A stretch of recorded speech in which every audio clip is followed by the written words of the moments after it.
access key. Gratitude, the first access key.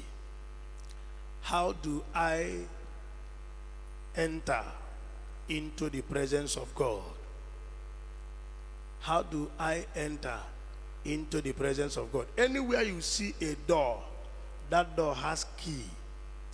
And if you don't use the right key, you cannot access that door. If you use a wrong key on a right door, you will remain outside. If you use the right key on the right door, you will go inside.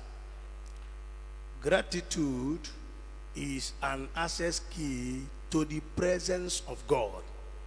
In Psalm 100, verse 1, Psalm 100 from verse 1, Bible says, make a joyful noise unto the Lord, all you lands, serve the Lord with gladness.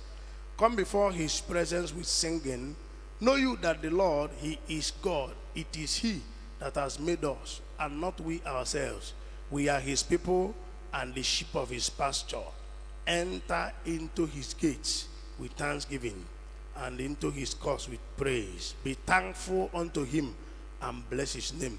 For the Lord is good, his mercy is everlasting, and his truth endures to all generations. How do I enter into the gates of God? I go by thanksgiving. We don't enter into God's presence by warfare. Even though warfare cannot be kept aside our lives because of the times we are living in, but warfare is not an access key to the presence of God. The presence of God, before we go in there, we need the key of thanksgiving. When we access God's presence with the key of thanksgiving, it is in that presence that we receive the strength to fight wars. You don't fight spiritual wars with physical strength.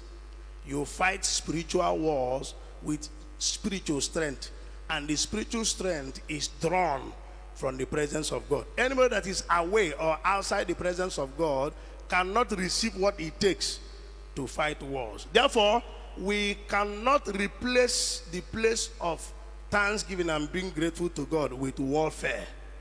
Even though we do more of war in our time, but we cannot access God's presence with war. Sometimes we organize nights of wars, night of victory, night of healing and all that. At the end of the day, when God has visited us and blessed us and healed us and delivered us, we don't organize night of thanksgiving to come back and thank him for the night we spent some time ago in his presence and he answered. We only do night of war and deliverance, but we don't do thanksgiving night. And it is necessary that we should learn that whenever God has done something in our lives, we should return the glory to him. Touch your neighbor, say, learn to return the glory to Jesus. Touch your neighbor again, say, learn to return the glory to God. Adam was never created to fight. He was only created to be a worshiper.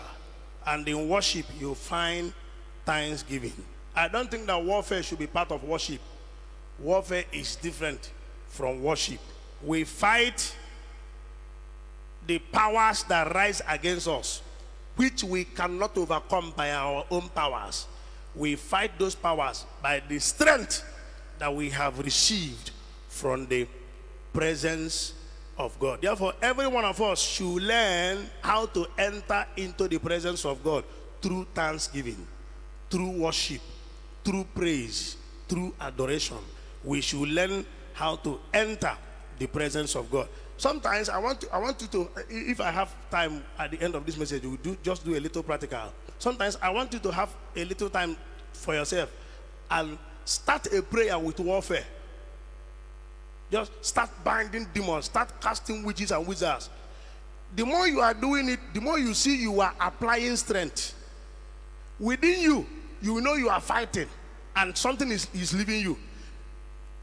Take another time and worship and thank God. You will discover the more you are thanking God and worshiping him, the more you are being filled. They are two different things. When you fight, you lose strength. When you worship, you gain strength. Is somebody with me? Is somebody with me? Touch your number. Say, when you fight, you lose strength. But when you worship, you gain strength. Adam was created to be a worshiper. War started after the fall of man. There was never nothing like war before. War started after the fall of man. Bible